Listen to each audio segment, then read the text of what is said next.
There is no single moment when democracy dies, no grand funeral, no sirens wailing in the streets. It vanishes step by step, one norm broken, one institution hollowed out, one truth buried beneath a pile of lies. And when the final threshold is crossed, most people don't even realize it. They wake up, drink their coffee, scroll their news feed, and assume the world is as it was yesterday. But it isn't. The rules have changed. Power is no longer constrained by law. What was once unthinkable is now just another headline. Another day in America. March 15, 2025, Black Saturday, the day checks and balances failed. A sitting president, in open defiance of the judiciary, brazenly violated a federal court order authorizing the deportation of over 200 alleged Venezuelan gang members to El Salvador, despite Judge James E. Boasberg's directive to halt and return the flights. With that single act, he shattered the foundations of constitutional government, proving that the rule of law no longer applied to those in power. Future historians will mark it as a day of infamy, spoken in the same breath as December 7th, September 11th, and January 6th.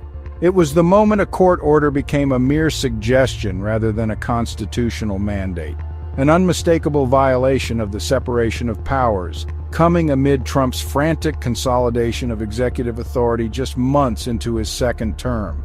And yet, it will not be remembered as a day of great upheaval. No tanks rolled through the streets, no new constitution was signed. But make no mistake, this was the day democracy in America ceased to function. A federal court issued a direct order to the President of the United States. The White House ignored it, and nothing happened. No enforcement, no accountability, no constitutional crisis that led to immediate consequences. This is how democracy falls, not with a bang, but with silence. Not through a dramatic coup, but through quiet acquiescence. Black Saturday was the moment it became clear. The law only matters if those in power choose to obey it. This was not the first time a leader defied the rule of law. But this time was different. This time there was no backlash, no intervention, no meaningful resistance. The political system had already been eroded to the point where consequences no longer applied. Congress would not act. Trump's party had become a rubber-stamp legislature, too afraid or too complicit to challenge him. The Supreme Court, stacked with justices who believe in an all-powerful executive, would not intervene.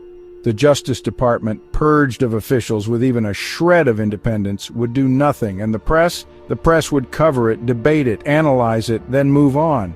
Because the machine that had poisoned the American mind for decades had already done its work. Fox News, one of the chief architects of America's democratic decay, had conditioned the public to expect lawlessness from their leader, to justify it, to celebrate it. This is the legacy of Rupert Murdoch's empire. Not just misinformation, not just propaganda, but the systematic destruction of the American public's ability to see reality, to process truth, to respond to corruption with outrage. Fox News did not act alone. It built the foundation for the others who would follow. OAN, Newsmax, the radicalization of Facebook's algorithm, Elon Musk's transformation of Twitter into X, turning it into a disinformation machine. But Fox was the original poisoner, the one that made the others possible. The one that trained millions to distrust any information that did not conform to their worldview. The one that taught its audience that the courts, the press, and the opposition were not just wrong but illegitimate, that any act taken in the name of power was justified, as long as their side was the one doing it.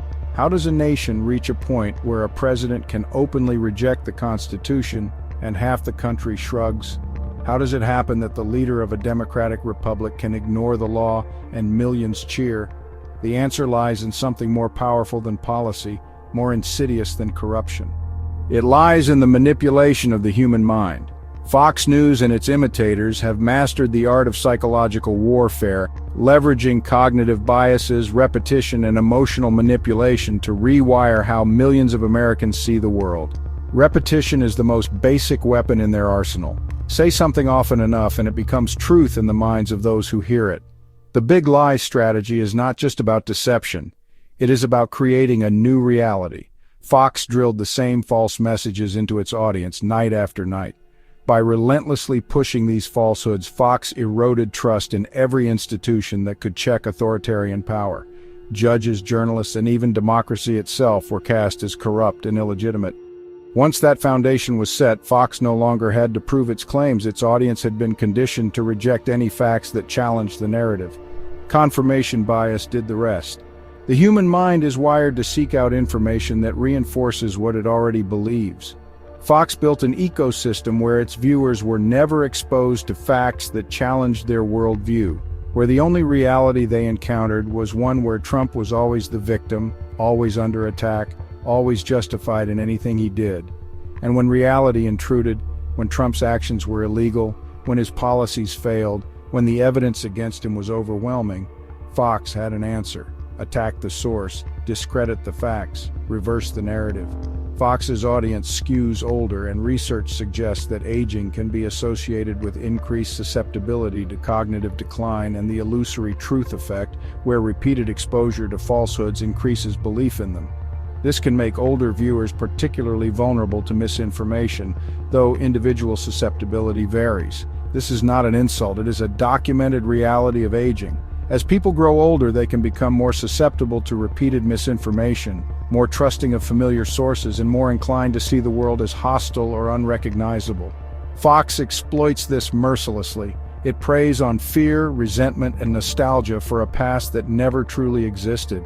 It tells its audience they are the last true Americans, that they are under siege, that the world is changing too fast, that enemies lurk everywhere, that only Trump, and by extension only Fox, can protect them. And when people believe they are in a war, they will justify anything to win. This is why Black Saturday happened. Not because of one man's corruption, but because millions had been conditioned to accept it, to believe that democracy was a rigged game, that the courts were illegitimate, that the press was the enemy, that the only real power was the power to impose your will. This was not just about Trump. This was about an entire infrastructure of manipulation that had been decades in the making. There is no easy way to undo this. People do not wake up from manipulation just because they are presented with facts. If that worked, we would not be here. The only way to break this conditioning is through cognitive dissonance, moments where the cracks in the illusion become too big to ignore. When a Fox viewer hears someone they trust contradict the narrative, when they realize they've been lied to about something undeniably provable, when reality forces its way into the bubble, those moments matter. But they don't happen on their own. The stakes are not just another election cycle. This is about whether America remains a functioning democracy or becomes a one-party autocracy where elections are a formality, where the rule of law is a suggestion, where the press exists only to affirm the leader's power.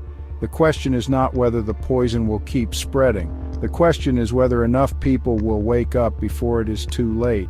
Please subscribe to the Intellectualist new YouTube channel, where we present insightful videos analyzing the current events shaping the world. Turn on notifications to receive the latest updates from the channel.